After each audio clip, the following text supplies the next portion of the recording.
Virus किस तरह हमला करता है। फर्ज करें कि इस शख्स को फ्लू है, जिसकी कोई भी किस्म हो सकती है। ये इसकी छींक से निकलने वाला वो कतरा है जिसे अगर गौर से देखें तो इसमें तैरने वाले जो छोटे दाने नजर आ रहे हैं वो वायरस है। इस तरह के कई वायरस फिजा में ज़ेरे गर्दिश हैं और उनमें से एक इस बदकिस्मत शख्स की नाक के जरिए इसके जिस्म में दाखिल हो जाता है। आपको इस शख्स का चेहरा काट कर देखना कैसा लगा? ये बहुत ही दिलचस्प अमल था, क्योंकि जब हम ये काम कर रहे थे उस वक्त ये शख्स सो रहा था। मैं इस वक्त मेडिकल इलस्ट्रेटर डेविड बिलिंस्की से बात कर रहा हूं, जिन्होंने ये वीडियो एक तहकीकी कंपनी के लिए डिजाइन की है। तो जनाब, ये रहा वायरस, और अब ये इस शख्स के हलक के किसी एक सेल पर उतरने वाला है। गौर से देखें तो इस वायरस के ऊपर पीले रंग के छोटे छोटे गोमड़े बने हैं, जिन्हें चाबियां कहा जा सकता है। जी बिल्कुल, ये चाबियां ही हैं। जितने भी छोटे छोटे गोमड़े नजर आ रहे हैं वो सब चाबियां हैं। अगरचे ये चाबियां सेल पर बने हुए इन छोटे छोटे दानों, जिन्हें ताले समझा जा सकता है, में फिट बैठ गई तो मुतल्लिका वायरस इस सेल के अंदर दाखिल हो जाता है और सेल उसे खुशामदीद कहता है।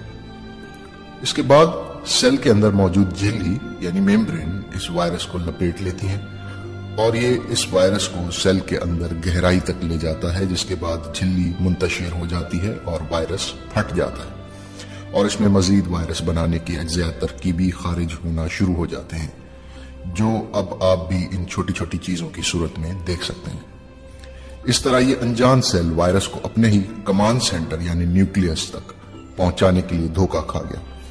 ये देखें, ये वायरस अंदर जा रहे हैं। न्यूक्लियस के अंदर जाते ही ये गुलाबी रंग का मॉलिक्यूल वायरस को फौरन पहचान लेता है, जिसे आप एक छोटी फैक्ट्री समझ सकते हैं। तो आखिर ये कर क्या रहा है?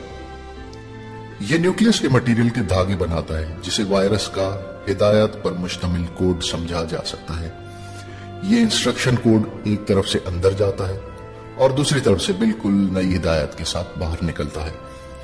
तो दरअसल ये एक कॉपी मशीन की तरह है, जो एक के बाद एक करके वायरस की कॉपियां बना रही है, जिसके बाद ये सेल से बाहर निकलकर धागों की शक्ल में प्रोटीन की मदद से दोबारा सेल में पहुंचते हैं, जहां से एक मर्तबा फिर वायरस की कॉपियां बनकर बाहर निकलती हैं। यहां से ये फिर सेल की सतह पर नमूदार होते हैं, जहां उनकी शक्ल वैसी ही हो जाती है जैसे पहले वायरस की चाबियों जैसी थी। और ये देखें कि किस तरह एक एक करके ये वायरस बाहर निकल रहे हैं। देखें, सेल के अंदर सिर्फ एक वायरस गया था, लेकिन निकले कितने? लाखों, करोड़ों। तो अगर एक वायरस लाखों करोड़ों बच्चे पैदा कर सकता है, तो ये शख्स इतने वायरस पैदा होने के बावजूद 10 मिनट के अंदर मर क्यों नहीं गया? क्योंकि आपके जिस्म में तकरीबन 10 खरब सेल होते हैं। तो इसका मतलब यह हुआ कि 100 खरब के मुकाबले में 1 मिलियन वायरस बाल्टी में कतरे के बराबर होंगे। खैर, याद रखें कि आपका अपना एक मुदाफती निजाम है जो वायरस को देखते ही उसे मार देता है। लिहाजा जब एक वायरस इतनी तेजी से अगर तकसीम हो रहा है तो उसी वक्त आपका मुदाफती निजाम उससे ज्यादा तेज कार्रवाई करके उसे मार भी देता है। जी हाँ, तमाम वायरस फैलना चाहते हैं, जो उनका काम है, लेकिन अक्सर औकात उनकी निगरानी भी होती है। अक्सर